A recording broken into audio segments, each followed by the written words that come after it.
ॐ ज्ञानतिमिरान्धस्य ज्ञानाञ्जनशलाकया चक्षुरुन्मिलितं येन तस्मै श्रीगुरवे नमः। श्रीचैतन्यमनोभीष्टं स्थापितं येन भूतले स्वयं रूप कदा मह्यं ददाति स्वपदान्तिकम्। नमो विष्णुपदाय कृष्णप्रेष्ठाय भूतले श्रीमते भक्तिवेदांत स्वामी नामिने। नमस्ते सरस्वती देवे गौरवाणी प्रचारिणे निर्विशेष शून्यवादी पाश्चात्य देशतारिणे वाञ्छाकल्पतरुभ्यश्च कृपा सिन्धुभ्यैव च पतितानां पावनेभ्यो वैष्णवेभ्यो नमो नमः। जय श्री कृष्ण चैतन्य प्रभु नित्यानंद श्री अद्वैत गदाधर श्रीवासादि गौर भक्त वृंद। हरे कृष्णा कृष्णा कृष्णा हरे हरे हरे राम राम राम हरे हरे। हरे कृष्णा। सबका प्रसाद हो गया? अच्छा, पेट भर के? ठीक है। अगर किसी को कोई नींद आएगी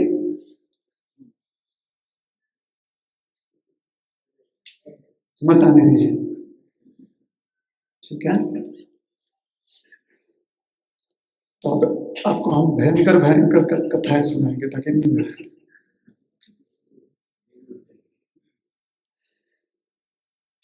तो हमने सुना किस प्रकार से क्षिप्रा नदी जो है अति पावन है।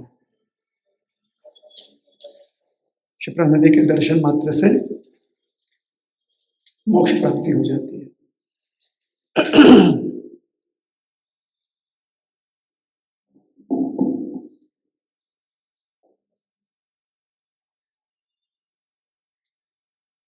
प्राचीन काल से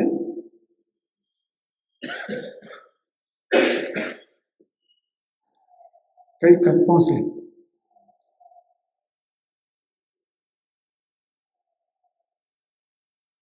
जो महाकाल वन है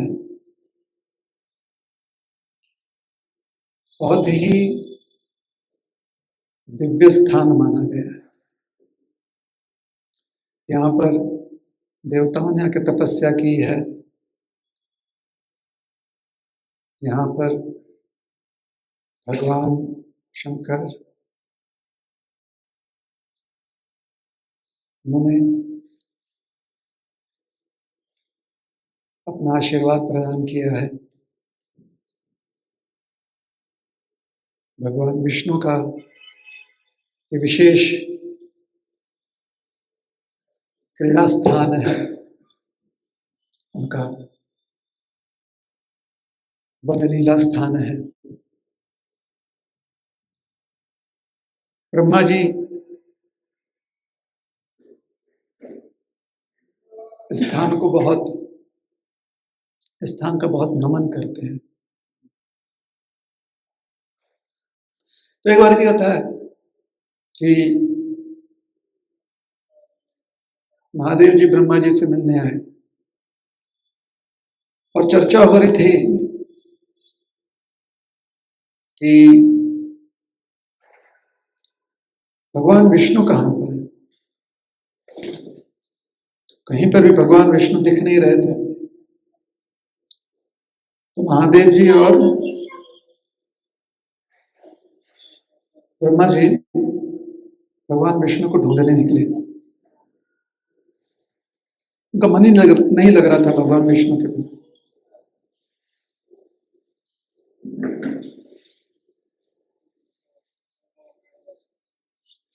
तो उन्होंने भगवान विष्णु को काननों में ढूंढा। कानन मतलब उद्यान, पर्वतों पर ढूंढा, वन उपवनों में ढूंढा। भगवान विष्णु कहीं पर नहीं मिले।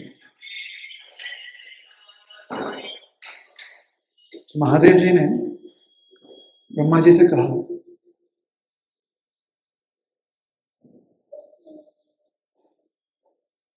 कि कहीं महाविष्णु जो है, भगवान विष्णु जो है,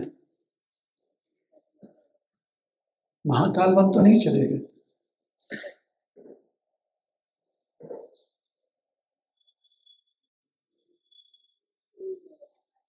महाकाल वन के बारे में कहा जाता है कि जब सृष्टि के रचना महाकाल वन को प्रतिकल्प कहा जाता है, प्रतिकल्प क्षेत्र। जैसे सवेरे किसी ने पूछा कि उज्जैन नाम कैसे पड़ा, वैसे एक नाम इस क्षेत्र का है, प्रतिकल्प क्षेत्र। कल्प सबको पता है, कल्प का मतलब क्या होता है?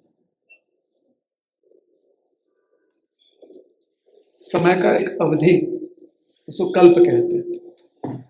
ठीक है, हाँ, कल्प वृक्ष भी। कल्प वृक्ष का मतलब होता है इच्छा पूर्ति करने वाला वृक्ष, अर्थात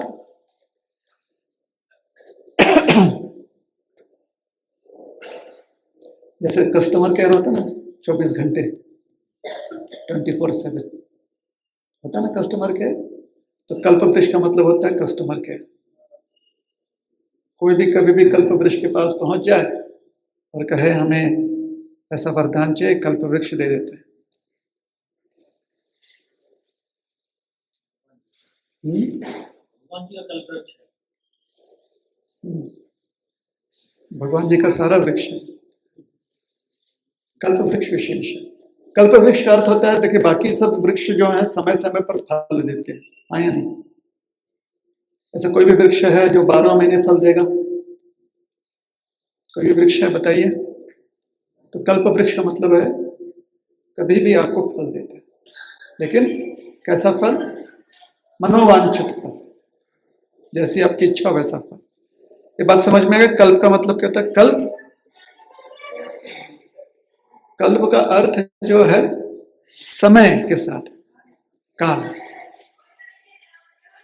तो कल्प का अर्थ यह भी होता है कि अगर किसी चीज की शुरुआत होती है तो उसका जब तक अंत ना हो जाए, तो पूरा शुरुआत से लेकर अंत तक की जो अवधि काल होती है उसको क्या कहते हैं? कल्प। जैसे समय को विभाजित किया जाता है अलग अलग युगों में, युग के हिसाब से समय का विभाजन है, पता है सबको? सत्ययुग, त्रेता युग, द्वापर युग, कलयुग। तो ये एक कल्प हो। फिर और एक कल्प क्या होता है? सृष्टि से लेकर प्रलय, ये क्या हो गया? एक कल्प हो गया। और कल्प का अर्थ क्या होता है? ब्रह्मा जी की उत्पत्ति जब कमल पर होता है और संसार का विनाश, महाप्रलय, उसे क्या कहते हैं? कल्प। सबको कल्प समझ में आ गया? कल्प क्या होता है? अगर आप अभी प्रयागराज में कुंभ चल रहा है ना, तो कुंभ का मोटा मोटी 40 दिन तक, कभी कभी 2.5-3 महीने तक उसका अवधिकाल होता है। अमावस्या से लेकर अक्सर पूर्णिमा तक या फिर अमावस्या तक हो सकता है। तो अगर आप अपना घर त्याग कर वहां पर जाकर निवास करते हैं तो उसको कहते हैं कल्पवास। उतने समय के लिए आप वहां पर वास कर रहे हैं, कल्पवास। कल्प का मतलब कुंभ के शुरुआत से लेकर कुंभ के अंत तक। सबको अब कल्प समझ में आ गया? तो यहां पर जो कल्प, प्रतिकल्प जो नाम है इस क्षेत्र का, कल्प का अर्थ है जहां पर ब्रह्मा जी की उत्पत्ति होती है और फिर प्रलय हो जाता है, महाप्रलय। महाप्रलय के बाद ब्रह्मा जी भी गए। महाप्रलय के बाद क्योंकि ब्रह्मा जी की उत्पत्ति और फिर ब्रह्मा जी क्योंकि कमल पर प्रकट हुए हैं, तो ब्रह्मा जी अप्रकट भी हो जाएंगे, उनका अंत भी होगा। हाँ या नहीं? ब्रह्मा जी के लोक से लेकर अंत तक जितने लोग हैं वहां पर जन्म मृत्यु जरा व्याधि का प्रभाव पड़ता है। जन्म मृत्यु, जरा मतलब बुढ़ापा, व्याधि मतलब बीमारी। तो ब्रह्मा जी के अगर पास आप पहुंच गए तो वहां पर भी बीमारी आपको मिल सकती है। ठीक है, बीमारी कैसी? या तो शारीरिक या मानसिक बीमारी। तो इसका प्रमाण हमें गीता में मिलता है। गीता में भगवान क्या कहते हैं? भगवत गीता में आ ब्रह्म भुवना लोका पुनरावर्तिन अर्जुन मामुपेत्य तु कौन्तेय पुनर्जन्म न विद्यते। ब्रह्मलोक से लेकर पाताल लोक तक आ ब्रह्म पुनः भुवनालोक। भुवन, भुवन में जितने भी लोक हैं, ब्रह्मलोक से लेकर, अच्छा कितने लोक हैं भुवन में?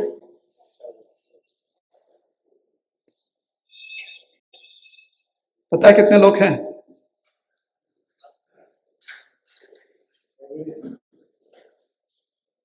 भू भुवस्व जन महर तपस्वर्ग। तपस सत्य, स्वर्ग नहीं, तप सत्य। भू भुवस्व जन महर तप सत्य। अतल वितल सुतल तलातल महातल रसातल पाताल। कितने हो गए? 14। किसी को फ्लैट चाहिए? 1 BHK 2 BHK पाताल लोक में। तो आ ब्रह्म भुवनालोक पुनरावर्तित, वहां पर भी पुनर्जन्म होता है। पुनर्जन्म का मतलब क्या होता है? पुनर्जन्म का मतलब क्या होता है? पुनर्जन्म का मतलब होता है कि पहले जन्म की मृत्यु हो गई, मर गया, तभी पुनर्जन्म होगा ना। तो एक मृत्यु हो गई, बात सही है। तो ब्रह्मा जी के लोक से लेकर नीचे तक मृत्यु होकर पुनर्जन्म हो सकता है। ठीक है। तो प्रतिकल्प का मतलब होता है जब ब्रह्मा जी भी नहीं रहते उस समय यह लोक रहता है। जब ब्रह्मा जी भी नहीं रहते तो उस समय यह लोक रह जाता है। तो अगर आपको कहीं पर आपका आवास आजीवन काल के लिए चाहिए तो इस रूप में ले लीजिए। प्रलय के बाद भी यहां पर रियल एस्टेट वैल्यूएशन कम नहीं होता। ठीक है। तो आ ब्रह्म भुवनालोक, तो ये प्रतिकल्प किसके बारे में चर्चा कर रहे हैं?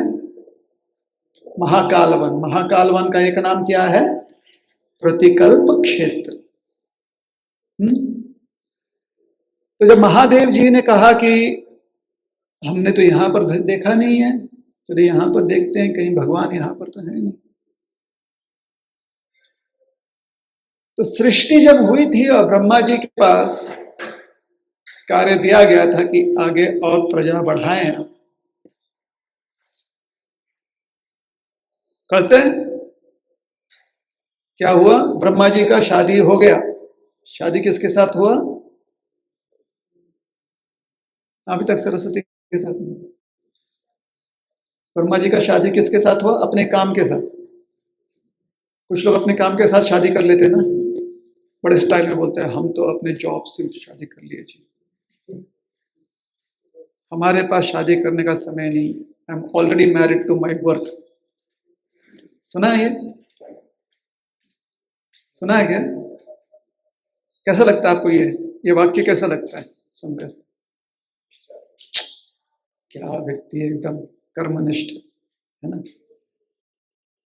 तो ब्रह्मा जी जो है उनकी स्थिति ऐसी थी कि अपने काम से उनको काम क्या ब्रह्मा जी का? सृष्टि को आगे बढ़ाना है, लोकोत्पत्ति। 14 मंजिल का फ्लैट ये बना दिया है, टावर। कितने मंजिल का? 14 मंजिल का। अब लोग भी तो भरने चाहिए उसमें। खाली रख के क्या फायदा है, भूतिया हो जाएगा वो। तो लोग भरेंगे कहां से? तो उसके लिए फिर ब्रह्मा जी को प्रजापति इत्यादि सब कार्य करना पड़ता है। क्या कार्य करना पड़ता है? प्रजापतियों को बुलाना पड़ता है, उनके साथ फिर बात करनी पड़ती है कि भैया प्रजा बढ़ाओ आगे, नहीं तो इतना रियल एस्टेट इन्वेस्टमेंट कर दिया हमने, सब घाटे में जाएगा, है कि नहीं? तो फिर प्रजा बढ़ाते हैं लोग, जो है अपना अपना पैसा लेकर आते हैं। कुछ लोग बोलते देखो भाई मेरे पास खाली इतना ही पुण्य है, बोलते ठीक है तुम्हारे लिए ये लो। कुछ लोग बोलते देखो मेरे पास बहुत सारा पाप है, बोलते चलो ये तुम्हारे लिए ये लो। ऐसे खरीदी होती है। ब्रह्मा जी अलग अलग लोगों को अपना अलग अलग फ्लोर दे देते हैं, ठीक है। तो ब्रह्मा जी तो ये काम कर लेते हैं, लेकिन खाली लोगों को अपना स्थान देकर थोड़ी कार्य सिद्ध होगा। उनको बिजली कौन देगा, उनको पानी कौन देगा, उनका टैक्स कौन लेगा, उनको सुरक्षा कौन देगा, डीमार्ट कौन लगाएगा, ये सब पालनकर्ता का काम है ना, है कि नहीं? तो ब्रह्मा जी ने जाकर विष्णु जी से कहा भैया आप संभालो, मेरा काम हो गया। जैसे LIC एजेंट होता है ना, आपको मेंबर बना देता है, बोलता है हफ्ते आप इतना भरो, फिर गवर्नमेंट को बोलता है बाकी आप देखो ये, और आप, मेरा कमीशन मिल गया। तो ब्रह्मा जी विष्णु जी के पास कहते हैं मेरा काम हो गया, अब इन सबको संभालना, इनकी जो आवश्यकताएं हैं ये सब कहां से आएंगी, कैसे आएंगी, क्या कहां से आएंगी, कैसे आएंगी?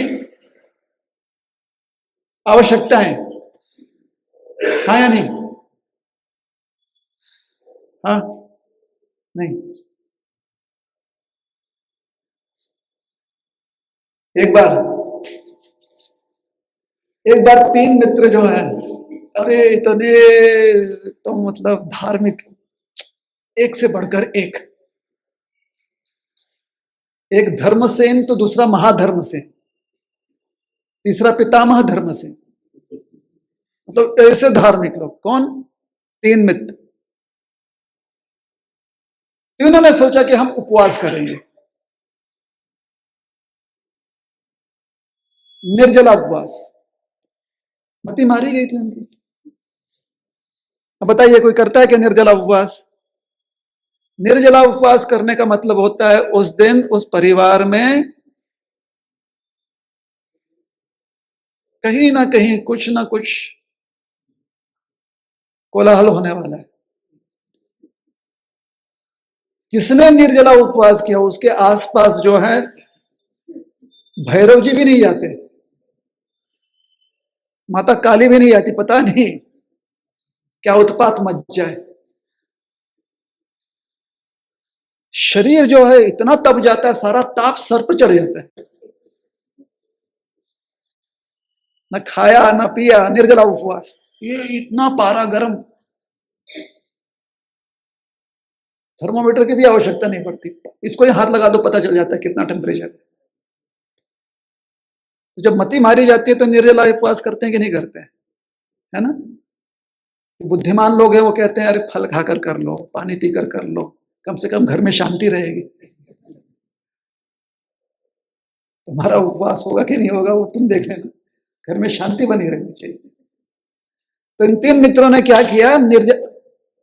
निर्जल उपवास। अच्छा, निर्जल उपवास, देखिए और एक कहानी याद आ रही है हमें निर्जल उपवास। ट्रेन जैसे पटरी बदलती है ना, वैसे बदलते रहते हैं। निर्जल उपवास, निर्जल उपवास का सिद्ध होना तभी होता है जब आप सही समय पर पारण करें। पारणा सबको पता है क्या होता है? उपवास समाप्त करने का एक तिथि होता है, उसे कहते हैं पारणा, पारण। अगर सही समय पर पारण नहीं किया तो आपका निर्जल उपवास उसी प्रकार से है जिस प्रकार से आपको किसी ने चेक लिख कर दे दिया 10 लाख रुपए का, लेकिन सिग्नेचर साइन नहीं किया, अब लेकर घूमिए आप, कहाँ जमा करेंगे आप? कुछ फायदा है क्या? अरे 10 लाख रुपया मुझे मिल गया, 10 लाख रुपया मिल गया, लेकिन सिग्नेचर ही नहीं है, साइन नहीं है। अच्छा, आधे लोग तो ऐसे देख रहे हैं जिन्होंने कभी चेक पर साइन नहीं किया वैसे देख रहे हैं। हमको तो पता ही नहीं है, हमने कभी चेक पर साइन ही नहीं किया।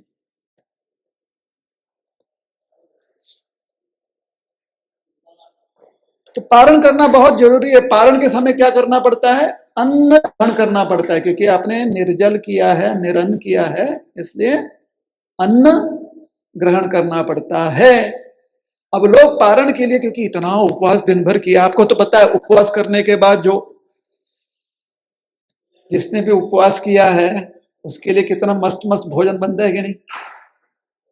बनता है कि नहीं बनता? सही बताइए। जब उपवास समाप्त हो गया उसके बाद क्या बना रहता है घर में? क्या लगता है आपको, क्या बनता है?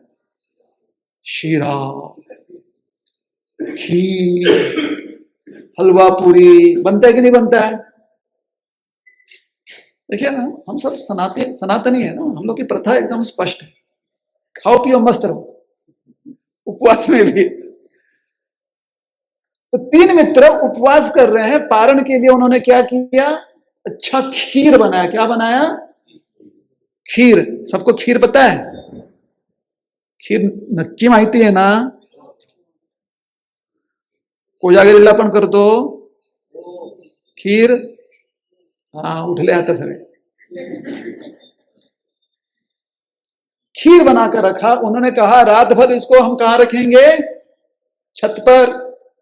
चंद्रमा के किरणों से यह एकदम रसीला हो जाएगा, ठंडा हो जाएगा, इसका स्वाद बढ़ जाएगा, और विश्राम करते हैं। लेकिन एक के दिमाग में एक युक्ति है, उसने कहा कि एक काम करते हैं, हम लोग हैं 3 लोग, अब 3 लोगों में कैसे बांटेंगे इसको? किसी भी तरल पदार्थ को 3 भाग में बांटना थोड़ा कठिन हो जाता है, होता है कि नहीं होता है? 4 भाग में आराम से बांट सकते कि नहीं बांट सकते? अब 100% को 3 में आप विभाजित कीजिए, 33.33333333, समाप्त नहीं होता हो। किसी के पास 0.0001 रह जाता है, उसको कैसे बांटेंगे, है ना? अब 4 लोगों में बांटना आसान है कि नहीं आसान है? सबके पास 25%। तो उन्होंने कहा कि हम लोग इस खीर को 4 भाग में बांटेंगे, और जिसको सबसे अच्छा स्वप्न आएगा, एकदम सबसे धार्मिक स्वप्न, उसको आधा मिलेगा, बाकी आधा का आधा खाएंगे, मतलब 1/4 1/4, और रामायण जैसा कौशल्या का 1 भाग, बाकी दोनों का बचा हुआ भाग। ठीक है? सबको समझ में आ रही है कथा? नहीं, कथा नहीं, ये तो ऐसे चुटकुला है। अभी तक आप समझ रहे हैं? अभी तक चुटकुला हुआ ही नहीं, खाली। तीनों सो गए। सुबह सुबह सब उठे, अच्छा से स्नान किया, समय हो गया पारणा का, ले आए पतीला खीर का, एकदम मतलब देखकर ही लग रहा है कि बहुत लचीला है, बहुत ही अच्छा है। रुको रुको, पहले कहानी। स्वप्न किसने देखा? सबने कहा कि हम सबने स्वप्न देखा। पहले वाले से पूछा गया, आपने क्या स्वप्न देखा? अरे मेरे स्वप्न में ब्रह्मा जी आए। ब्रह्मा जी ने कहा चलो मैं तुम्हें ब्रह्मलोक का दर्शन करवाता हूं। अरे क्या लोक है, वाह वाह वाह वाह, वहां पर कितनी शांति, कितने सारे ऋषि मुनि, वहां पर कितने अच्छे बड़े बड़े पर्वत, झरने, आहा, क्या मधुर मधुर स्थान है। दोनों ऐसे, बाकी दोनों ऐसे मुंह खोल कर देख रहे, अरे बाप रे, ये ब्रह्मलोक घूम कर आ गया। उसने कहा देखो फिर आधा तो मुझे मिलना चाहिए। नहीं नहीं, दूसरे ने कहा पहले मेरा भी तो सुन लो, तुम्हारा क्या स्वप्न? अरे मेरे स्वप्न में महादेव जी आए, उन्होंने कहा चलो मैं तुम्हें कैलाश दिखाता हूं। वो कैलाश पर्वत, कितने किन्नर गंधर्व गण यक्ष, बाप रे, वहां पर कितने सारे सरोवर, हंस, राजहंस, मुझे तो मन ही नहीं कर रहा था मैं वापस आऊं। वो तो तुमने मुझे जगा दिया, नहीं तो और मैं वहीं पर रहता। और साथ में महादेव जी, देवी पार्वती, उनका साक्षात दर्शन।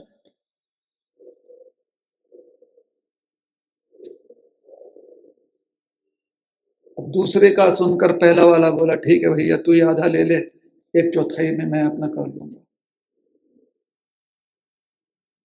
उन्होंने बोला ठीक है। तीसरा चुप बैठा था, तो दोनों, तीसरा चुप बैठा है, उनको लगा कि इसके पास कुछ होगा नहीं, लेकिन बोले कुछ तो बता दे, मतलब कुछ तो देखा होगा सो। नहीं नहीं नहीं, मतलब देखा है मैंने लेकिन कैसे बताऊं। अरे नहीं नहीं बता बता। इसका ठीक है, आप कहते तो मैं बताता। मेरे स्वप्न में हनुमान जी है, एक गदा लेकर ऐसे, और मेरी तरफ देखने लगे। हनुमान जी ने कहा तू उपवास कर रहा है, उपवास से श्रेष्ठ भगवान का नाम जप करना। मैंने कहा प्रभु पेट में अन्न नहीं, ताकत नहीं। हनुमान जी ने गदा उठा, कहा अभी खा और भगवान का नाम ले। मैंने कहा प्रभु ऐसा मत करो। हनुमान जी सुने ही नहीं, गदा दिखाने लगे। गदा देखकर मैं डर गया, फिर चुप बैठ गया। बाकी लोगों ने कहा अरे क्या क्या तूने खाया तो नहीं? बोला करता क्या ना, गधे की मार कौन खाएगा, उस खीर खा लूं, या तो खीर खाऊं या गधे की मार खाऊं। मैंने कहा क्या किया तूने? मैंने खीर खा लिया। जाकर बर्तन देखे, सही में बर्तन खाली। अरे बोले आधा कम से कम थोड़ा तो हमारे लगता। हनुमान जी ने कहा पूरा खा और भगवान का नाम ले।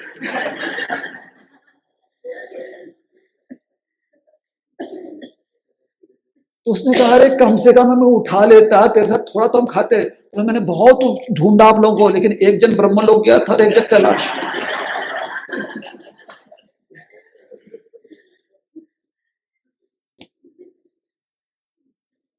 चलिए,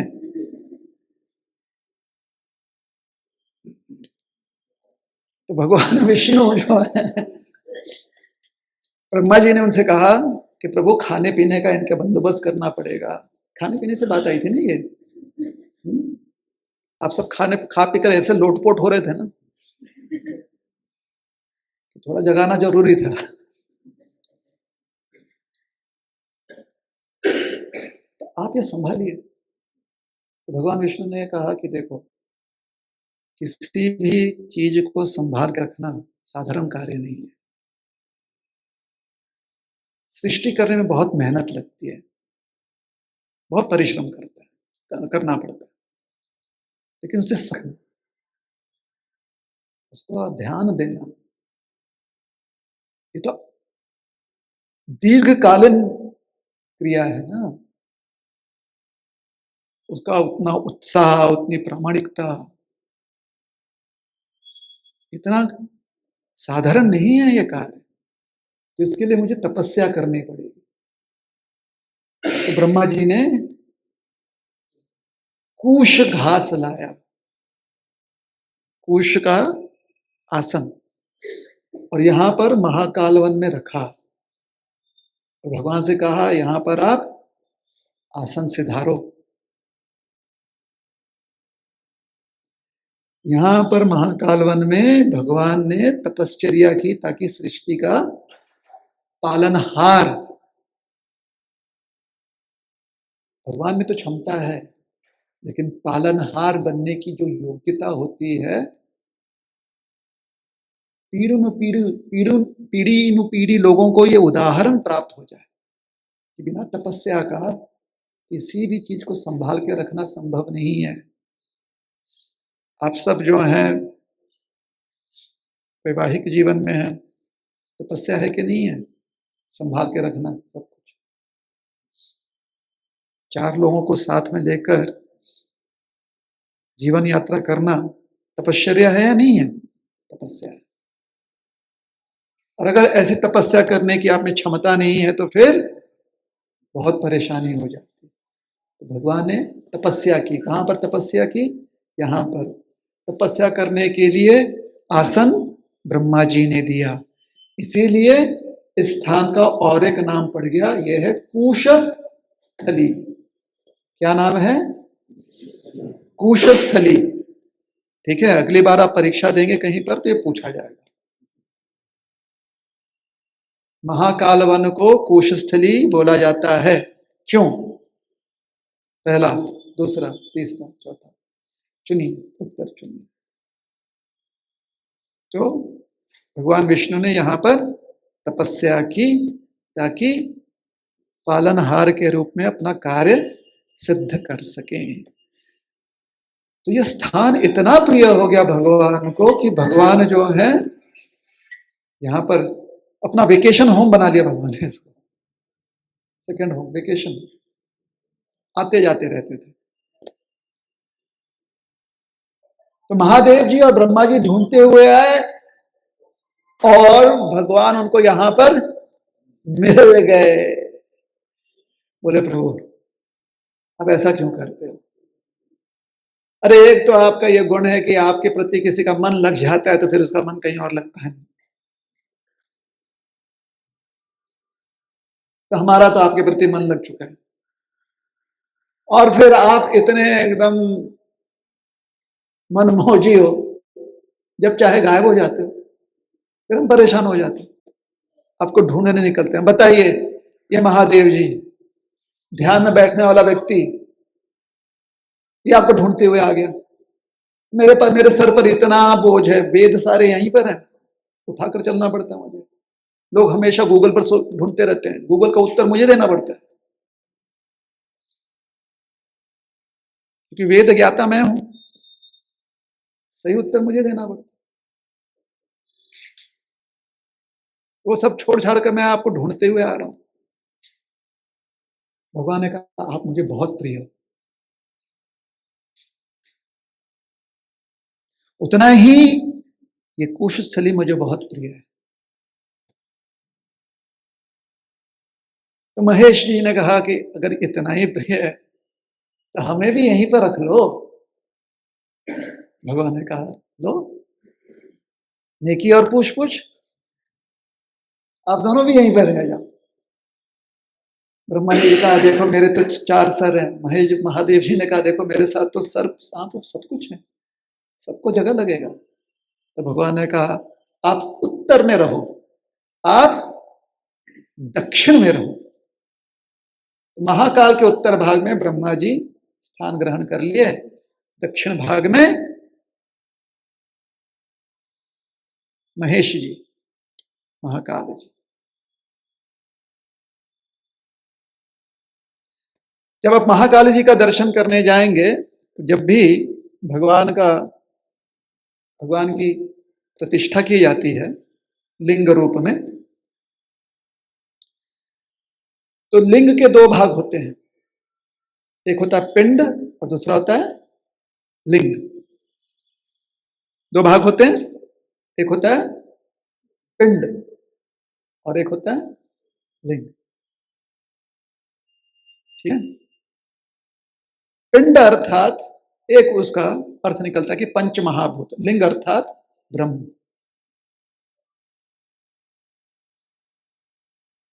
समझ में आ रही है आपको ये बात? इसे जब तक पंच महाभूत जो है निकल नहीं जाते जल रूप में, तब तक आप मुक्त नहीं हो पाओगे, आप अपना ब्रह्म स्वरूप धारण नहीं कर पाओगे। तो पिंड का एक मुख होता है ना, उसको जलधार, जलाधारी या जलाहारी बोलते हैं। क्या बोलते हैं? जहां से महादेव जी के पिंड पर जो जल पड़ता है वहां से उसका विसर्जन होता है।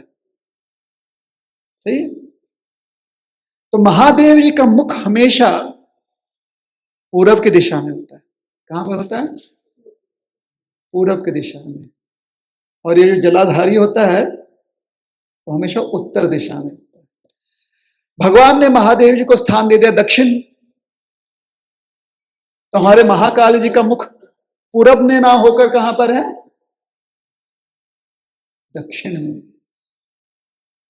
महाकाल जी का मुख कहां पर है? दक्षिण में। अब आपको आपकी दिशाएं ठीक से याद आ रही हैं सर में? उसकी कल्पना कर पा रहे हैं?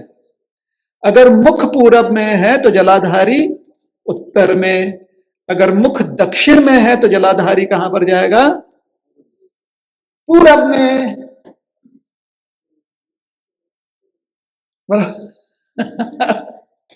तो यहां पर जलाधारी जो है पूरब दिशा में, इसलिए आप वहां पर आके कंफ्यूज ना हो जाइएगा, है ना, कि ये क्या बात है भैया, ये तो हमको कंफ्यूज कर गया, ऐसा मत बोलिएगा। ये दक्षिण मुखी है। दक्षिण भारत में इन्हें दक्षिणामूर्ति भी कहा जाता है। क्या कहा जाता है? दक्षिणामूर्ति। दक्षिण मूर्ति का अर्थ होता है दक्षिण मुखी महादेव, मतलब अत्यंत शक्तिशाली स्वरूप। क्यों?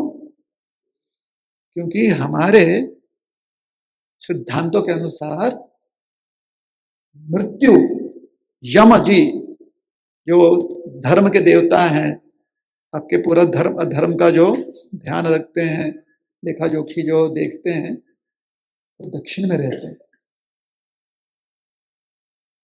मृत्यु के बाद कहां जाना पड़ता है? दक्षिण की यात्रा। ठीक है। उत्तर में कौन रहते हैं? उत्तर में सारे देवी देवता। दक्षिण में मृत्यु, उत्तर में देवी देवता, महादेव जी, कुबेर जी, सब उत्तर में आपके। ठीक है। पूरब में आपको ज्ञान मिलता है, और पश्चिम में धिंगाना कर रहे थे, मस्ती। ठीक है। वहां पर क्या मिलता है? काम वासनाएं पूर्ति होती है, काम पूर्ति, ऐसा कहा जाता है। ठीक है। तो दक्षिण में महादेव जी देखकर काल देवता से कहते हैं, ठहरो जरा, रुको, मेरे भक्त के पीछे मत आओ।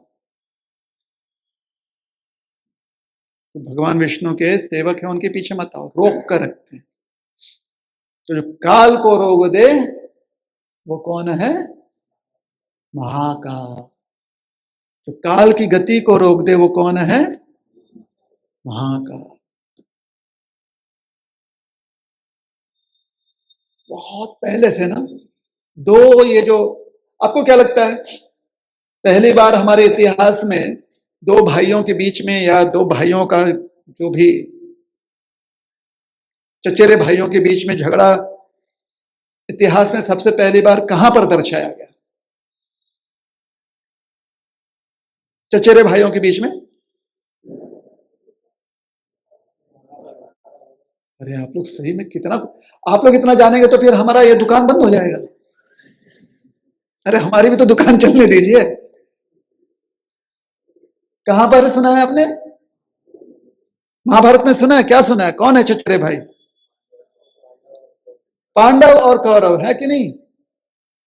उसके पहले उसके बाद? अब हम आपको सुनाते हैं, तभी तो दुकान लगाया बना।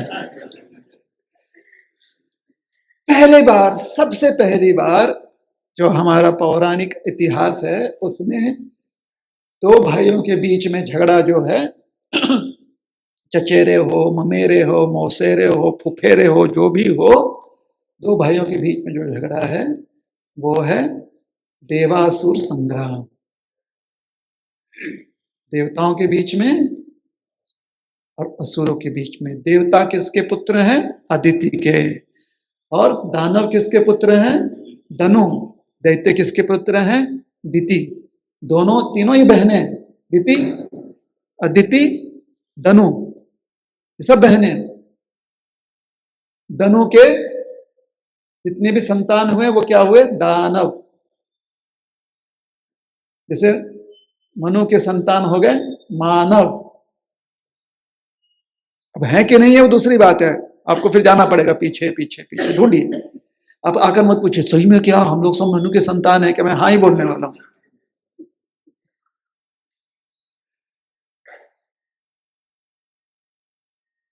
दिति के पुत्र दैत्य। दैत्य और दानव दोनों ही असुर।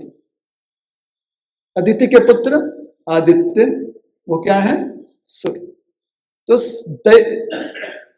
देवासुर संग्राम तब से चला आ रहा है। ठीक है।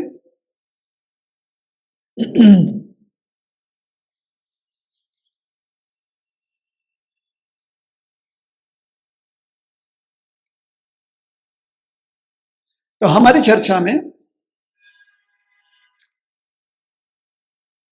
महाकाल जी दक्षिण दिशा में देख रहे हैं, ये चर्चा हो रही थी। एक समय पर देवासुर संग्राम में असुरों ने सोचा कि हमें किसी ब्रह्मर्षि का, श्रेष्ठ ऋषि का आशीर्वाद मिलना चाहिए, वो हमारा गुरु होना चाहिए। तो उन्होंने बहुत ऋषियों से जाकर चर्चा की, उनसे प्रार्थना की, तो उनके गुरु बन गए शुक्राचार्य जी। तो शुक्राचार्य जी जो हैं असुरों के गुरु हैं। देवताओं के गुरु कौन है? बृहस्पति जी। दोनों ही गुरु भाई हैं, लेकिन एक देवता की तरफ चले गया तो दूसरे ने कहा मैं तुम्हारे विरुद्ध जाऊंगा। तभी तो एक दूसरे की क्षमता पता चलेगी। तू इस कॉलेज में, तुम दूसरा कॉलेज में, मैं जाकर फिर हम लोग देखते हैं परीक्षा में कौन पहले आएगा। वैसे शुक्राचार्य जी वहां। अब शुक्राचार्य जी ने सोचा कि अगर मैंने अपना कार्य सिद्ध करना है तो उसके लिए मेरे पास कोई विशेष शक्ति होनी चाहिए। शुक्राचार्य जी ने बहुत तपस्या की। देखिए, जब हम तपस्या की बात करते हैं ना, तो ऐसे समय की बात कर रहे हैं जहां पर अगर आपको अपने करियर में, अपने व्यवहार में आगे बढ़ना है तो उस समय की जो पद्धति है उसको अपनाना पड़ेगा। तो एक समय की पद्धति थी कि आप तपस्या खूब करें। उससे होता क्या था, आप जब तपस्या खूब करते थे तो आपको वरदान मिलता था। ठीक है, बात समझ में आ रही है? तो शुक्राचार्य जी ने खूब तपस्या की, किसे संतुष्ट करने के लिए? महादेव।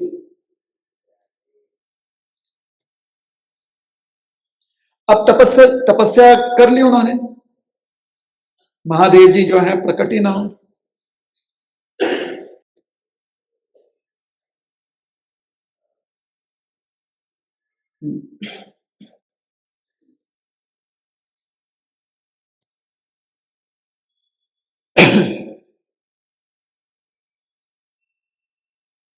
शुक्राचार्य जी ने कहा कि नहीं, हमने हारना, तपस्या।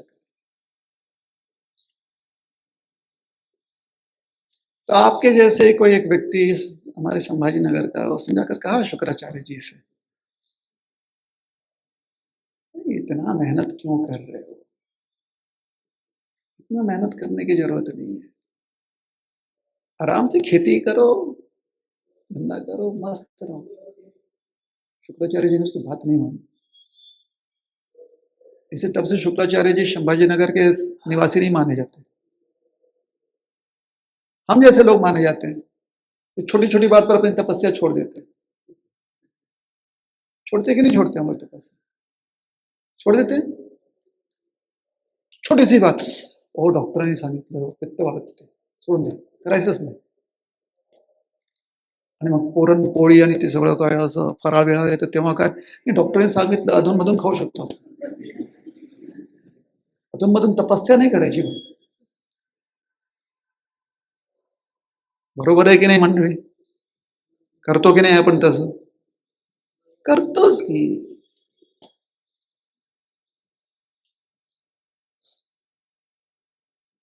फिर हमको चार लोग मिल जाते हैं, उनमें हमको बोलने को अच्छा लगता है, अहो काही पण असू द्या, पण एकदा आता आम्ही मनात आणलं ना, म्हणजे काही पण झालं तरी आम्ही सोडत नाही। फक्त डॉक्टर नाही आला पाहिजे मध्ये, तो आला की सोडावं लागतं। और पता है, हम लोग तब तक अलग अलग डॉक्टर के पास जाते हैं जबकि एक डॉक्टर नहीं मिल जाता जो हमारी तपस्या छुड़ा दे। अगर ऐसा कोई डॉक्टर मिल गया जो बोले कि नहीं नहीं आप तपस्या कर सकते, कुछ नहीं होगा, कसला डॉक्टर है? कैसी इतनी तलब? फिर जाकर 4 डॉक्टरों के पास जाकर, 5वें के पास जाकर वो डॉक्टर बोलता है चांगला नाही आहे, काहीच नाही, हे धर्म काय लावलंय, शरीर स्वस्थ राहणार नाही तर कसं करणार तुम्ही तपश्चर्या? बरोबर आहे डॉक्टर, आधी का नाही भेटलं तुम्ही आम्हाला? मनासारखं झालं. का सांगतो मी असं? कारण आपण, आपली स्थिती तशी आहे ना, हमारी अवस्था ऐसी है, क्या करेंगे? जहां पर थोड़ा सा कष्ट करने की बात आई, वहां पर हम 5 लोगों से पूछेंगे, कम से कम 5 लोगों से, करना चाहिए क्या? तो खरंच काय केलं पाहिजे, म्हणजे 7 दिवस राबायला पाहिजे का? नक्की भेटतं का? 5 से 10 लोगों से पूछेंगे. बात सही है? और जहां पर आराम करने की बात आई, एक व्यक्ति ने ऐसे ही जाते हुए, मतलब उसका मन में बात भी नहीं थी, लेकिन अरे नहीं नहीं, एक दिन ऐसे छुट्टी लेना चाहिए. वो लोग छुट्टी, और उसके बाद कोई पूछे क्यों? ये संत आले होते, पहुंचे हुए संत थे, उन्होंने कहा आराम करना चाहिए, हमने आराम कर लिया.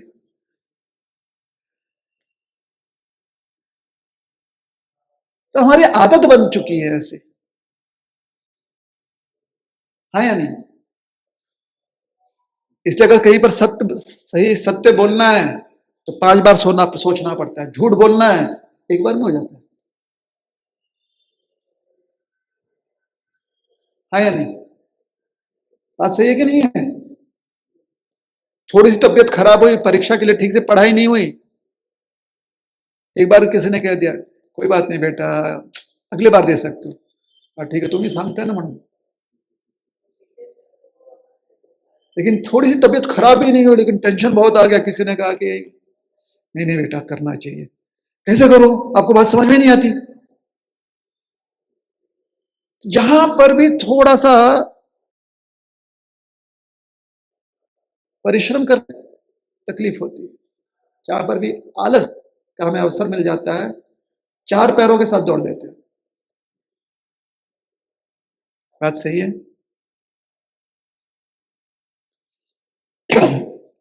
एक बच्चे से हम बात कर रहे थे अभी, पिताजी जो है किसान, आपका कर्ज है अपने भाग का, तो वो आईटी में अभी, किसमें? आईटी में. वो बता रहा था, अरे जब से मैं छोटा था ना, छोटा में मतलब तो टाइम ही नहीं था, टाइम मिलता ही नहीं था. वो क्या जाकर खेती में ये काम करो, फिर वो काम करो, फिर पानी भरो, फिर पानी निकालो, फिर पानी डालो, फिर गाय को ये, फिर उसको. घर में कोई बैठ नहीं सकता था, पिताजी किसी को बैठने नहीं देते थे. वो उस दिन जो मैंने मन में ठान ली कि मैं बड़ा होकर ये नहीं करने वाला, मैंने बहुत पढ़ाई किया, बहुत पढ़ाई किया, बहुत पढ़ाई किया, बहुत पढ़ाई किया, और फिर निकल गया वहां से बाहर. अब आईटी में आ गए, यहां पर भी काम करना पड़ता है, कभी कभी रात में भी होता है. वो बोला अच्छा, मतलब कहना क्या? नहीं, काम दोनों तरफ है. मैंने कहा बात सही है.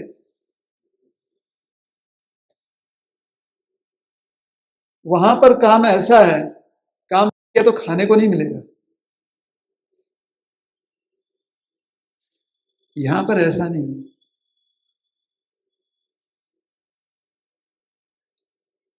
उतना मेहनत करोगे तब खाने को मिलता है.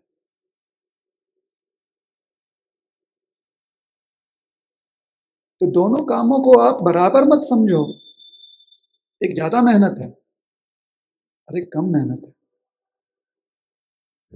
आप लोगों को लगता है कि नहीं नहीं, हम, आपको क्या लगता है हमारे पास काम नहीं है? बहुत काम है. आज एक किसान को आप बना दो आईटी, उसको थोड़ा सिखा दो, कोडिंग सिखा दो, कर पाएगा. आप थोड़ा सा, जो आप कभी कभी थोड़ा गार्डनिंग करते हो ना, बस आधा एकड़ खेती करो, हाथ में छाले पड़ जाएंगे, पैर में ऐसे कांटे घुसेंगे, कीड़े जब काटते हैं ना, और मिट्टी में काम करने के बाद जब मिट्टी निकलती नहीं शरीर से, कितना घिसना पड़ता है.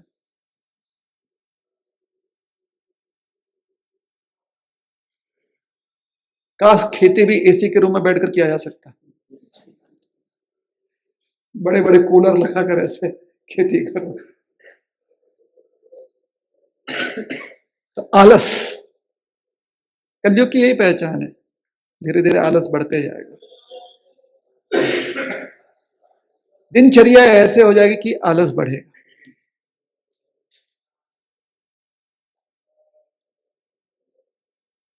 तो तपश्चर्या की शुक्राचार्य जी ने, हमारी बात सुने नहीं, वो तपस्या करते गए। महादेव जी ने देखा कि तपस्या करते जा रहा है, बेचारा जो है सही में प्रामाणिक है। महादेव जी प्रकट हो गए। महादेव जी ने कहा क्या वरदान चाहिए? उसने कहा कि अमर बना दो। महादेव जी ने कहा यह संभव नहीं है, अगर आपने जन्म लिया है तो नियम है प्रकृति का कि आपकी मृत्यु होगी। उन्होंने कहा ठीक है, आप ऐसा करो, मुझे कोई विद्या दे दो जिससे कि अगर किसी को चोट लगी हुई है, किसी को अस्त्र से काटा गया है उससे मृत्यु हुई है, किसी को व्याधि बीमारी से मृत्यु हुई है, तो ऐसी विद्या जो जिससे कि उन्हें मैं पुनः जीवित कर सकूं। महादेव जी ने कहा यह संभव है। महादेव जी ने वो विद्या दी। महादेव जी बड़े ज्ञाता हैं, तो संजीवनी विद्या उन्होंने शुक्राचार्य जी को दे दिया। अब शुक्राचार्य जी ने अपना बिजनेस बढ़ाया असुरों के बीच में। और असुर ऐसे लोग हैं, देखिए देवता अभी तक संजीवनी के पीछे नहीं पड़े। वो एक बार भगवान ने समझाया था उनको कि अमृत ले लो, तो उस समय पीछे पड़े। लेकिन देवताओं में और असुरों में यही अंतर है, देवता इतना प्रयास नहीं करते कि हम अमर बन जाए। असुर कितना भी अगर अमर बना भी दे उसके बाद भी बोलते नहीं और अमर बना। असुर प्रवृत्ति होती है। अभी हिरण्यकश्यप को देखो ना, कुछ एक अब उसका बेटा है, उसको छोड़ते जा बेटा तू कर ले, तेरे को भजन करना कर ले, जिंदा रहता, जीवित रहता। नहीं, कहीं मेरा बेटा मेरी मृत्यु का कारण तो नहीं बनेगा। लो बन गया। किसी को कहना चाहिए हिरण्यकश्यप को घी शक्कर। क्या सोचने की बात थी ऐसे, लेकिन सोचते हैं, असुर ऐसा ही सोचता है। तो असुर जो है बहुत शुक्राचार्य जी को मानने लगे। शुक्राचार्य जी की ख्याति बढ़ने लगी। एक समय ऐसा आया कि देवता इतने पिट रहे थे, मतलब पूरे आउट ऑफ फॉर्म चले गए थे। और असुर इतना छक्के पे छक्का मार रहे थे, मतलब इतना गोल किए जा रहे थे, असुर इतना विजयी हो रहे थे। देवताओं ने आकर भगवान विष्णु के चरण पकड़े, बोले प्रभु कुछ तो करो, ये तो हमें बहुत पीट रहे हैं। तूने कहा देखो महादेव जी ने वरदान दिया, जाओ महादेव जी से बात करो। तो महादेव जी के सामने में बात रखी। महादेव जी ने कहा कि ठीक है मैं कुछ करता हूं। तो अगली बार जब अगला संग्राम हो रहा था, उस समय महादेव जी ने एक कृतिका नाम की देवी को उत्पन्न किया, अपनी शक्ति को बोला जाओ देवी, अब मंगल कर दो सबका। वो कृतिका नाम की देवी गई और उन्होंने क्या किया, शुक्राचार्य जी को अपने पेट में ले लिया और उनको अपने गर्भ में धारण कर लिया, गर्भस्थ कर दिया शुक्राचार्य जी। शुक्राचार्य जी आकर उधर शिशु बन गए। अब शिशु की स्थिति क्या होती है, वो जिंदा भी है लेकिन जिंदा नहीं भी है। शुक्राचार्य जैसे सुप्त अवस्था में ऐसे बैठे हुए। अब देवताओं ने कहा अपना बैलेंस आया, अब देखते हैं असुरों को। असुर आने, अरे संजीवनी विद्या कहाँ है शुक्राचार्य। तो ब्रह्मा जी हंसने लगे, बोले देखो ये है महाकाल जी, जो काल को सिर्फ करके रोक ले अपनी शक्ति द्वारा। ये कौन है, महाकाल। मतलब सिर्फ एक सांस से अंदर खींच ले और काल वहां पर शांत हो गया। संजीवनी विद्या को शांत कर दिया। ये कौन है, महाकाल जी। महाकाल जी का प्राकट्य कैसे हुआ, तो पुराणों में कथा आती है।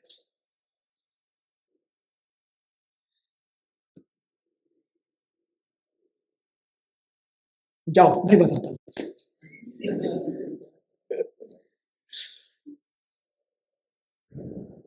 जब तक आप हाथ जोड़कर प्रार्थना नहीं करोगे, प्लीज बताओ, प्लीज बताओ, नहीं बताएंगे हम। महादेव जी महाकाल। एक बार एक दूषण नाम का व्यक्ति महादेव जी की खूब उपासना किया, बहुत वरदान ले लिया, और फिर उसने सोचा मेरा नाम है दूषण, मेरा काम है दूषित रहना। तो उसने सारे वो काम करने लगे जिससे कि उसका मन दूषित हो गया, उसका व्यवहार दूषित हो गया, मतलब पूरे गलत से गलत काम करने लगा। और जब आप किसी गलत काम में लग जाते हो तो दूसरे लोगों को तकलीफ होती है, होना ही है। कभी कभी अच्छा काम करो तो लोगों को तकलीफ हो जाती है, तो गलत काम से तो निश्चित तकलीफ होगी, क्योंकि इतना शक्ति प्राप्त था, उसके व्यवहार से भयंकर समाज में कठिनाइयां होने लगी। लोग त्राही त्राही करने लगे, कहां जाए कहां जाए।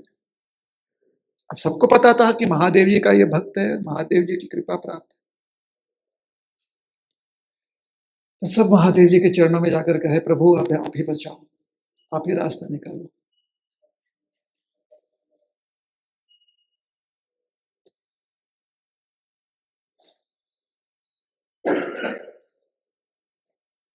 अब ये दूषण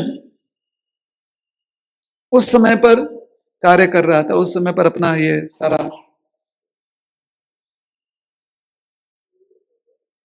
आतंक फैला रहा था, जिस समय पर चंद्रसेन नाम के एक राजा हुआ करते।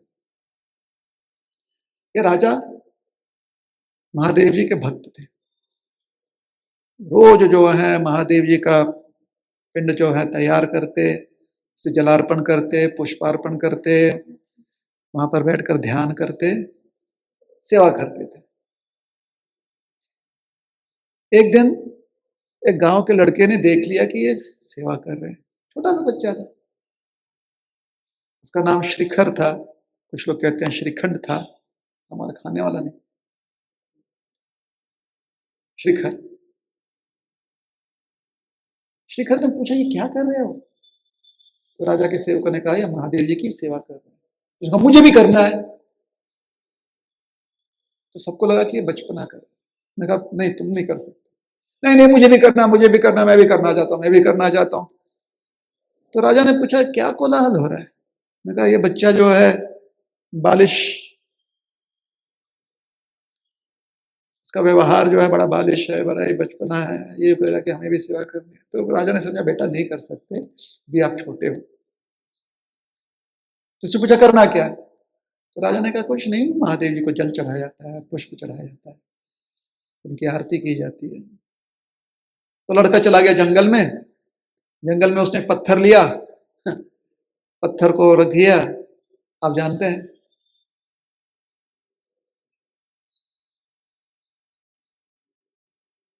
खंडोबा हमारे कहाँ कहाँ जाते हैं, है ना, खंड खंड में भगवान, बात सही है कि नहीं है। अभी आप बोलेंगे हाँ, तो इसलिए भगवान की सेवा करने लगा बहुत मन से, जो जितना उसको समझ में आया, अपने जो बालक बुद्धि थी उसके हिसाब से, उसे बस इतना ही पता था कि फूल चढ़ाना, जल चढ़ाना, ध्यान करना, फूल, बस वो दिन रात वही करने लगा, 24 घंटे करने लगा। अब 24 घंटे जब ये करने लगा, बाकी सारे भी जितने भी विक्षेप थे, जितने भी उसके मन में अलग अलग प्रकार के विचार आते थे, सब बंद हो गए। उसे दुनियादारी का कोई पता नहीं रहा, खाना पीना का कोई अता पता नहीं रहा। महादेव जी खुद चौंक गए, ये बच्चा कर क्या रहा है। महादेव जी बहुत प्रसन्न हो गए, और बच्चा जो है मुझे भी करना है, बस कर रहा था। और क्योंकि कर रहा था तो धीरे धीरे उसकी आस्था भी बढ़ रही थी। उस बालक को भी समझ में नहीं आ रहा था मतलब मन का इतना साफ था, इतना निर्मल था कि वो इसलिए नहीं कर रहा था कि उसे भक्ति करनी है, वो इसलिए कर रहा था क्योंकि उसे करनी है। एकाग्र मन से करने लगा वो। सोचिए हम और आप ऐसे जप करने लगे तो फिर क्या, हमारी माला जो है खंड खंड में टूट जाएगी कि भाई इतना भार हम नहीं संभाल सकते।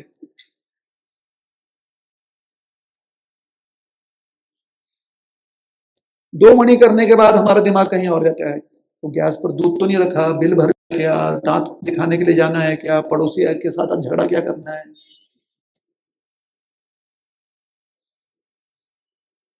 ना। कल जो है बेटी का फोन नहीं आया, बेटा को आज फोन करना है।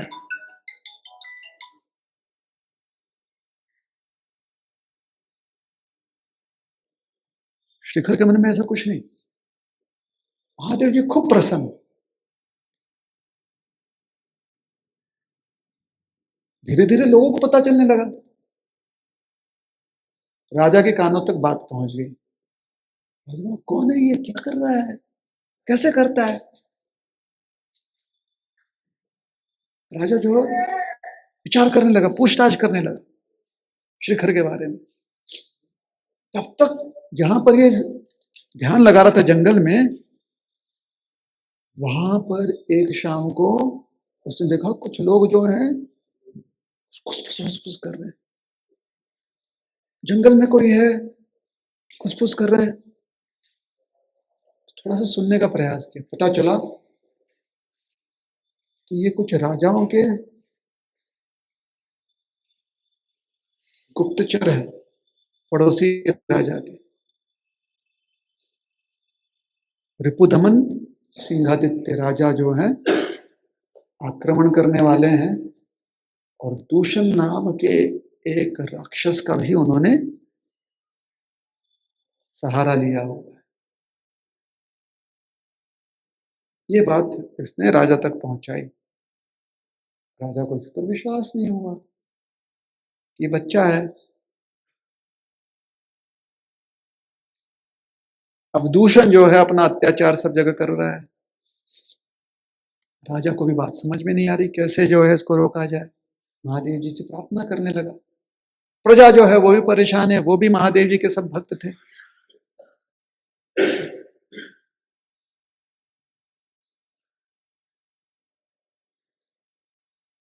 अब हुआ ऐसे कि दूषण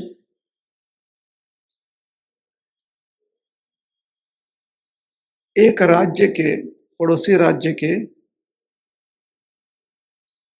जितने भी लोग थे, जो कि महाकाल वन है उसका एक भाग था, जितने भी लोग थे सबको मार दिया था। सिर्फ एक परिवार था ब्राह्मण का, 4 बेटे थे, देवप्रिय, मेधप्रिय, सुकृति और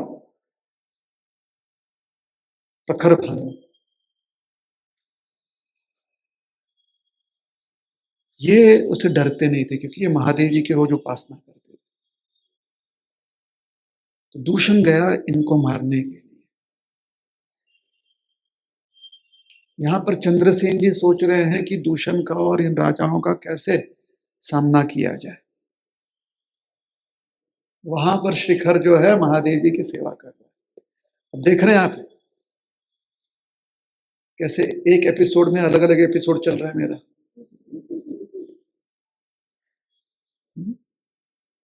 इस कहानी को कहीं पर भी मोड़ सकता हूं।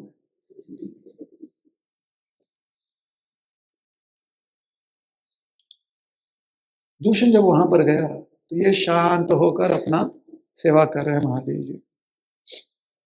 महादेव जी की सेवा देखिए, कभी कभी ऐसे नहीं कि आपको लिंग खंड का ही एक लिंग बनाना है, पत्थर का, मिट्टी का भी बना सकते हो, फिर विसर्जन कर सकते हो, जैसे प्रभु रामचंद्र जी किया करते थे।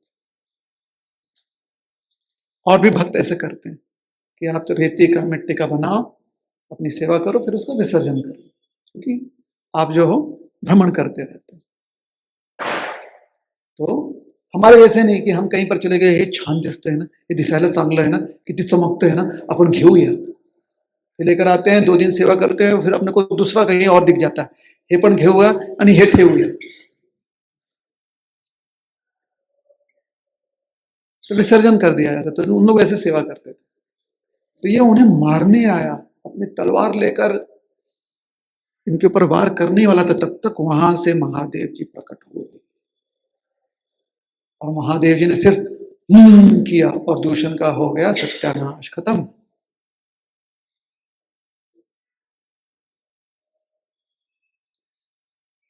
लेकिन चंद्रसेन राजा, उनके सामने तो अभी भी विपदा है। तो जितने भी दूषण के बाकी सहयोगी थे, उन्हें आया बड़ा क्रोध। सब राक्षस, सब रिपुदमन और सिंहादित्य की सेना के साथ मिलकर आक्रमण कर दिए चंद्रसेन। सारी प्रजा जो है परेशान हो रही है, दुखी हो रही है, डरी हुई है, महादेव जी को पुकार रही है। ये 4 कृत्य थे ब्राह्मण के, उन्होंने महादेव जी से प्रार्थना की कि प्रभु अब जब प्रकट हो गए तो यहीं पर स्थान ग्रहण कर लो। महादेव जी ने कहा तथास्तु। अब वहां पर आक्रमण हो रहा है,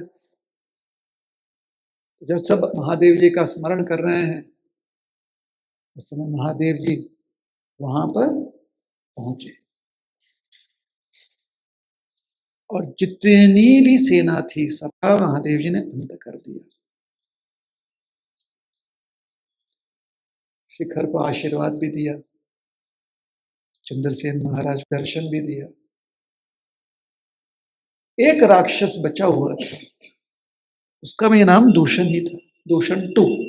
शायद पहले जो मर गया वो दूषण 2 था, ये दूषण 1। महादेव जी मुझसे कहा कि या तो सरेंडर करो या तो फिर एनकाउंटर होगा। ना, सरेंडर नहीं करूंगा। वो जाकर जो वन की देवी है, एक देवी थी वन देवी, इनका नाम था देवी अंजना, उनके पीछे जाके खड़ा हो गया कि महादेव जी अब थोड़ी वार करेंगे।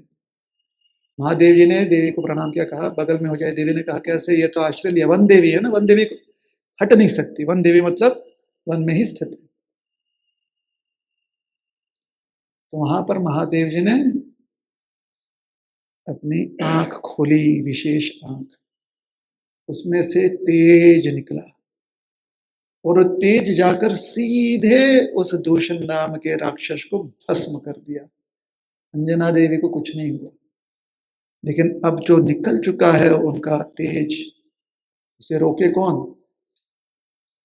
रुकेगा नहीं तो सृष्टि अंत हो सकता है।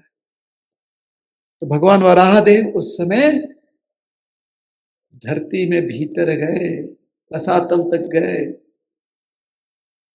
समुद्र में जाकर वहां पर उन्होंने एक पिंड लिया। वहां पर एक विशेष पिंड था, उसे उठाकर ऊपर लाए और महादेव जी से कहा अपना सारा तेज इस पिंड में आप स्थापित कर दो। महादेव जी ने भगवान वराहदेव के आग्रह पर उस पिंड में अपनी सारा तेज जो है स्थापित कर दिया। चंद्रसेन महाराज ने कहा प्रभु अब यहीं पर आप विराजमान हो जाए, आपकी सेवा हम करेंगे। महादेव जी ने कहा तथास्तु। और देखिए इतने वर्षों बाद आज भी हमें दर्शन के लिए वो पिंड प्राप्त है, और वो क्या है? महाकाल जी, तो साक्षात महादेव जी का तेज स्वरूप है। कहानी का सब कुछ जितने भी अलग अलग उसके एपिसोड से सब याद है? नहीं याद है तो जाकर दर्शन खाली कर लीजिएगा। देखिए हमारा काम है कहानी सुनाना, ताकि आप लोग सोचते रहे ये क्या चल रहा है। अभी तो इस दरवाजे से गए थे अंदर, पता नहीं कौन से दरवाजे से बाहर है। तो महाकाल जी जो हैं साक्षात काल को यहाँ पर रोक कर रखते हैं। इसलिए अगर किसी भी कारण से आपको लगता है कि आपका काल ठीक नहीं चल रहा है, समय ठीक नहीं चल रहा है, तो बिल्कुल निश्चिंत हो जाइए कि ये आपका मन का भ्रम है।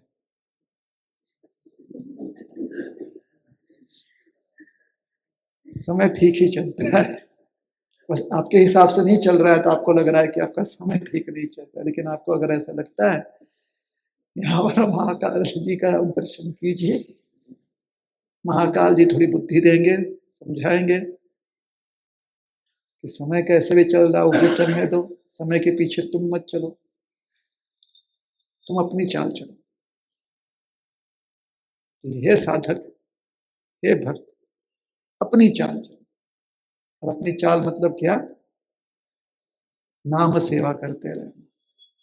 कलयुग में नाम सेवा ही एकमात्र साधन। हरे कृष्ण कृष्ण कृष्ण हरे हरे, हरे राम राम राम हरे हरे। एक बार महादेव जी को इच्छा हो गई भिक्षा मांगने की। अब महादेव जी कभी कभी कापालिक होकर भिक्षा मांगते हैं। आप कापालिक जानते क्या होता है? बहुत लोग भिक्षा मांगते हैं तो एक साथ अपने पास एक झोली रखते हैं, झोली ऐसे आगे करते हैं, मैया कुछ डाल दो। हाँ, बहुत लोग जो हैं आजकल भिक्षा मांगते हैं तो फोन रखते हैं, उसके ऊपर QR कोड रखते हैं, भिक्षा देही। कापालिक वो होता है जो एक खोपड़ी लेकर घूमता है। क्या लेकर घूमता है? खोपड़ी। खोपड़ी आप जान रहे हैं? सबको खोपड़ी पता है? अभी मुझे आपसे डर लग रहा है, आप लोग खोपड़ी कैसे पता है? क्या करते हो आप लोग खोपड़ी के साथ? जो कंकाल होता है, कंकाल स्मशान भूमि में, तो ये हड्डी होता है सर का, पूरी तरह से जलता नहीं है, कुछ लोग उसके पहले निकल जाते हैं। जो कापालिक होता है ना, ऐसे खोपड़ी को लेता है। कभी कभी जिनको गाड़ दिया जाता है उनका खोपड़ी जमीन में ही रहता है, उसको लेता है और उसके अंदर उसका खाना पीना सब कुछ चलता है। बोलता है इसके अंदर चावल डालो, इसके अंदर दाल डालो। और क्योंकि हम लोग सनातन धर्म अच्छे, आप लोग तो बहुत अच्छे लोग हैं, आपके माता पिता, आपके दादा दादी वो इतने पढ़े लिखे नहीं थे, उनको नहीं पता था, इसलिए वो डरते नहीं थे। इसे जब भी ऐसे कोई बाबा आते थे तो वो डाल देते थे, हाँ बाबा और क्या चाहिए? अच्छा ये लो, थोड़ा सा इसमें हम मिर्ची भी डालते हैं, चटनी डालते हैं, सॉस। तो खोपड़ी लेकर महादेव जी भिक्षा मांग रहे हैं, यहां पर निकले तो यहां पर कोई भिक्षा ना दे उनको। तो एक कन्या जो है उसने कहा बाबा क्या कर रहे हो? बोले भिक्षा दे दे बेटी। तो उसने महादेव जी को मन पूरा, महादेव जी की जितनी इच्छा थी उतनी भिक्षा दे दी। महादेव जी ने पूछा बेटा हो कौन? देवी हो कौन तुम? वो मुस्कुराने लगे। उसने कहा मैं हूं अन्नपूर्णा देवी, जिसका कोई नहीं उसका अन्नपूर्णा देवी है, अन्नपूर्णा देवी। कैलाश में बैठे बैठे महादेव जी ने एक दिन देवी पार्वती से कहा, देवी बहुत दिन हो गया कुछ बोर्ड गेम नहीं खेले। बोर्ड गेम पता है? बोर्ड गेम खेलते हो कि नहीं खेलते आप लोग? लूडो, कैरम, हाँ हाँ ऐसा कुछ तो। देवी कुछ खेलते हैं, खेलने लगे। महादेव इतना उसमें गुंत गए कि महादेव और एक डाल, और एक डाल, और एक बार खेलते, और एक बार खेलते। तब तक चंड और प्रचंड नाम के दो राक्षस वो आ गए महादेव जी के ऊपर आक्रमण करने के लिए। और इतने शक्तिशाली, महादेव जी के जितने भी सेवक थे सबको परास्त कर दिया, नंदी को बांध दिया। महादेव जी देवी को बोल रहे और एक खेलो, और एक चाल, और एक चाल। तब तक महादेव जी के सामने आ गए। महादेव जी को बंदी बनाकर देवी पार्वती को उठाकर लेकर जाने के लिए आए हुए थे। महादेव जी ने देखा, उन्होंने कहा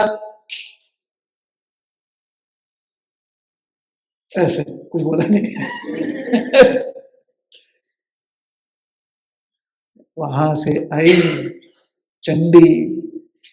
चंडी ने पकड़ा चंड को, प्रचंड को, दोनों का सर लेकर खोड़ करके ऐसे मारा, दोनों गए। महादेव ने कहा चंडी जी आप कितने स्पेशल हो, कितनी महान हो, क्योंकि आपने इतना सुंदर कार्य किया है। आज से आपका नाम हो गया हर सिद्धि। क्या नाम हो गया? हर सिद्धि। हर कौन है? हर हर, हाँ कौन है हर? महादेव। महादेव जी का जो कार्य सिद्ध कर देगी, क्योंकि महादेव जी को खेलना था, उठाना नहीं था। जिसने महादेव जी का कार्य सिद्ध कर दिया वो कौन है? हर सिद्धि। अब महादेव जी को देखते रहे, हर सिद्धि जी पूछी ठीक है नाम तो दे दिया, पता भी दे दो। नाम दे दिया, पता भी तो दे दो, कहां रहूं? तो महादेव जी ने कहा जाइए महाकाल वन, वहां रहिए, वहां पर जो भी आपका दर्शन करने आएगा उसको आशीर्वाद दीजिएगा। क्योंकि यहां पर अन्नपूर्णा देवी ने महादेव जी को दक्षिणा दान जो दिया था, भिक्षा दी थी, हर सिद्धि माता का यहां पर स्वरूप है अन्नपूर्णा देवी का। और साथ ही में आपको मिल जाएंगे लक्ष्मी जी और सरस्वती माँ, दोनों वहां पर विराजमान हैं। तो हर सिद्धि माता का दर्शन जरूर कीजिएगा। सिद्ध पीठ माना गया है ये। कहा गया है कि जब सती जी के अलग अलग अंग जो हैं ब्रह्मांड में और इस भूतल पर अलग अलग जगह गिर रहे थे, यहां पर उनकी कोहनी गिरी थी। जहां पर हर सिद्धि माता का मंदिर है वो शक्ति पीठ भी है। और उन्हीं की कृपा से राजा विक्रमादित्य को इंद्र का सिंहासन प्राप्त हुआ, जिसको सिंहासन 32 भी कहते हैं, जिस पर विराजमान होकर साक्षात भगवान रामचंद्र जी ऐसा उन्होंने राज्य किया। और उनके बाद एक ही राजा हुआ जो सिंहासन पर बैठने के योग्य हुआ, और वो था राजा भोज। ठीक है, तो हर सिद्धि देवी की कृपा से महाराज विक्रमादित्य को राज्य करने का आशीर्वाद मिला, इसलिए उन्होंने हर सिद्धि माता का आधुनिक काल में उन्होंने यहाँ पर मंदिर स्थापित किया। तो महाकाल जी का दर्शन करने आप लोग जाइएगा, अभी लेकर जाएंगे। महाकाल जी जो हैं वो थोड़ा सा बेसमेंट लेवल पे, मतलब जमीन के नीचे, जमीन के स्तर पर वो दर्शन दे रहे हैं महादेव जी ओमकारेश्वर महादेव के रूप में। और उनके ऊपर है नागेश्वर महादेव, जो सिर्फ नागपंचमी के दिन दर्शन देते हैं, बाकी समय वो सिर्फ दूर से आशीर्वाद देते हैं। ठीक है, ये दर्शन कीजिएगा। और जो अभी नया कॉरिडोर बन गया है, महाकाल लोक कहते हैं उसे, महाकाल लोक बना हुआ है, वो भी दर्शन लीजिएगा। फिर आपसे कल भेंट होगी। हर हर महादेव।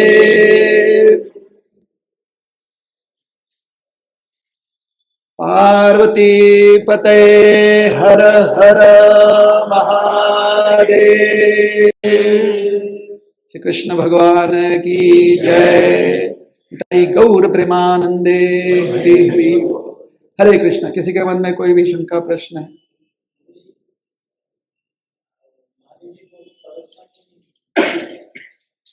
महादेव जी को प्रदक्षिणा बिल्कुल कर सकते हैं, बस कैसे करनी है वो ध्यान में रखना। महादेव जी की प्रदक्षिणा सबको जानता है ना। प्रदक्षिणा जो है हमेशा महादेव जी को अपने दक्षिण, आपका उजवा, दाया दाया दाएं तरफ रखते हुए प्रदक्षिणा शुरू करनी है। और जो जलाधारी है वहां तक जाकर वापस लौटा जाता है, और फिर उल्टे दिशा में हरि तक जाया जाता है। ऐसे महादेव जी का दर्शन किया जाता है। जाने के पहले नंदी जी का आशीर्वाद जरूर, दर्शन भीतर जाते समय नंदी जी का भी दर्शन पहले दर्शन कर लीजिएगा, क्योंकि नंदी जी ध्यान लगाकर बैठे हुए हैं। तो एक बार उनसे जाकर बोलेगा, नंदी भाऊ आमच्याकडे पण लक्ष द्या। कान में जाकर नंदी जी को बोलना पड़ता है, भाऊ, है ना, ब्रो। नंदी यहाँ पर वो बैठे ही हैं ताकि इस प्रकार से उनके ध्यान में हम थोड़ा सा विघ्न डाल सके, ताकि हमारी बात सुन सके। फिर नंदी जो है बात पहुंचा देते हैं। नंदी जी, महादेव जी ये भक्त आपसे दर्शन करने आ रहे हैं, आशीर्वाद जरूर दीजिए। ठीक है। नंदी जी कहाँ पर मिलेंगे आपको? आप लोग जाकर बताइए कौन सी दिशा में बैठे हो, जाकर देखिएगा, देखकर बताइएगा नंदी जी किस दिशा में बैठे हो।